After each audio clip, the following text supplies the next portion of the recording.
Juda ham to'g'ri fikrlarni aytdingiz. Elor aka, katta rahmat ma'lumotlar uchun. Shu o'rinda talabangizni ham suhbatimizga bevosita chorlasak.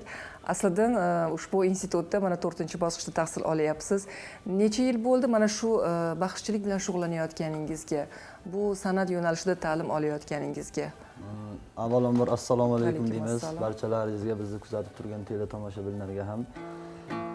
Men 7 yoshimda O'zbekiston xalq baxshi ustozim Shoberdi Baxshi Boltayevga shogird tushdim. Shundan keyin men ustoz ta'kidlab o'tdilarki, o'sha 2018-yilda Termizda baxshilar maktabi ochildi. Yurtboshimizning o'zlari ochilish marosimida ishtirok etdilar. O'shanda birinchi bo'lib shu maktabga o'quvchi sifatida qabul qilingan bo'lsam, endi ustoz yana ta'kidlab o'tdilar, hozir u maktab baxshichilik san'atiga ixtisoslashtirilgan Respublika maktab internatiga aylantirildi. Ilgari baxshilar maktabi edi. Shu ustozimdan ta'lim olib, mana 2021-yilda Yunus Rajabiy nomidagi O'zbek Milliy musiqa san'at institutiga birinchi bosqich talabasiga qabul qilindim. Mana bu yerda ham ustozlarimiz Zafar Baxshi, Ilhom Baxshi Noriflardan o'sha baxshichilik san'atidan o'sha yo'nalishda ta'lim olib kelmoqdaman. O'sha 7 yoshimda bu san'atga qadam qo'yganman. Aferin deymiz. Albatta bu san'at shunday bir san'atni turiki, har bir yosh ham mana shu san'atga, mana shu ijodni, shu yo'nalishiga o'zini umrini baxshida etishni istashi amri mahol. Buning uchun juda katta mehr kerakda bu yo'nalishga. Sizni demak qalbingiz shunday katta mehr bilan to'lgan ushbu yo'nalishga nisbatan istaymizki, ustozlaringiz kabi Alloh sizga fayz bersin va ijodingizga baraka bersin. Albatta baxshichilik san'atiga ko'rsatilayotgan e'tibor va bu yo'nalishni yanada rivojlanish uchun yaratilayotgan sharoitlar sizni yanada ilhomlantirayotgan bo'lsa ajab emas. Bir termalarni eshitsak, menimcha nur ustiga alon nur bo'lardi. Mayli. Albatta har bir san'atkor borki, har bir baxshi borki, o'z yurtini, o'z vatanini qancha bo'lsa kuylasa shuncha oz. Chunki deganda bu vatanimiz, bu yurtimiz qanchadan qancha buyuk insonlar, bir ilm egalarining vatani hisoblanadi-da. Keling shu vatan haqida, O'zbekistonimiz haqida ikki og'iz terma qilib berayin. Bajondir dinlaymiz.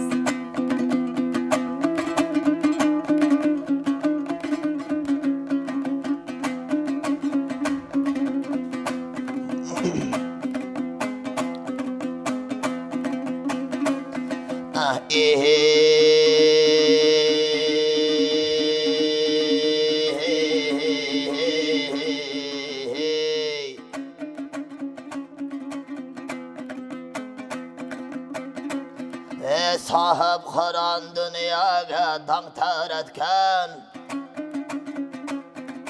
Mard oğlanı bugün yurtni yaşnatken,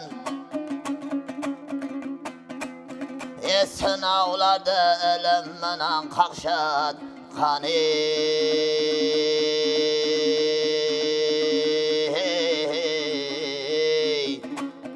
Sınavlarga bardaş bergen vatanım.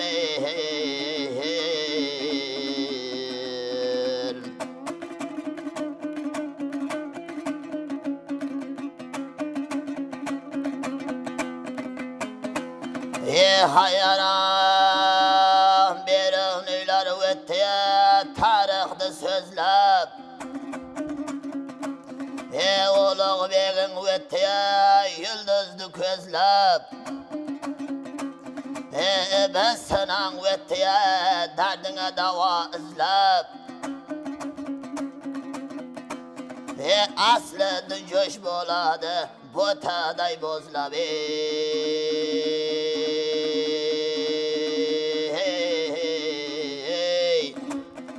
Baxşılarga makam boğan vatanım, yaxşılarga makam boğan vatanım.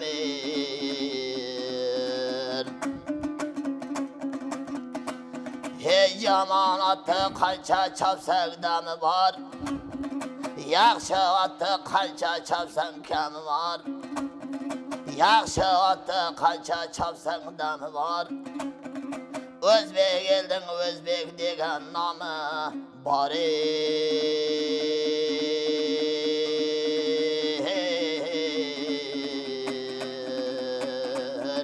Özbek eldin dostları qaysi elden kemi bari. Hiçbir elden kem boğmağan vatanım. ofarin aslidan katta rahmat. Salomat bo'ling. Mana qarang, bir har bir ohangida bir o'tmish, buyuk ustozlarga, buyuk ajdodlarimizga bo'lgan qanaqadir mehr, vatanparvarlik. Mana biz hozir o'sha forum doirasida baxshi aytimlari to'plamini ham qildik. Bu to'plamda o'sha fleshka variantda bo'ladi, MP3 shaklda. 20 ta baxshimizni to'plamlarini qilib har biriga izoh berib chiqdik.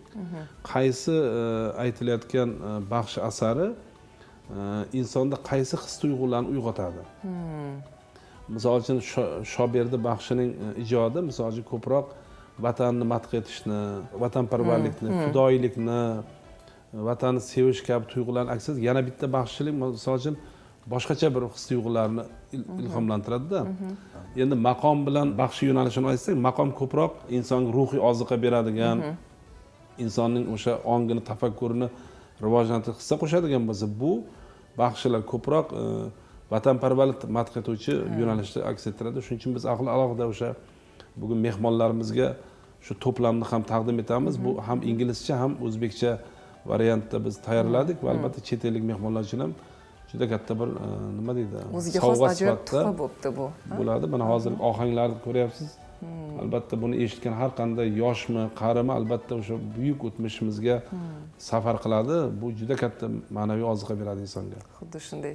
Katta rahmat aytamiz ikingizga ham tashrif uchun.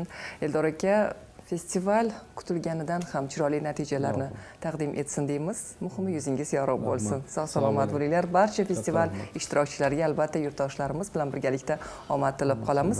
Aslida sizga ham ushbu baxshilik san'ati yo'nalishida oldingizga qo'ygan barcha maqsadlaringiz, niyatlaringiz amalga oshsin deymiz. Ustoz baxshilarning yo'llarini bersin. Rahmat aytganingiz. Sog' bo'ling. Salomat bo'linglar.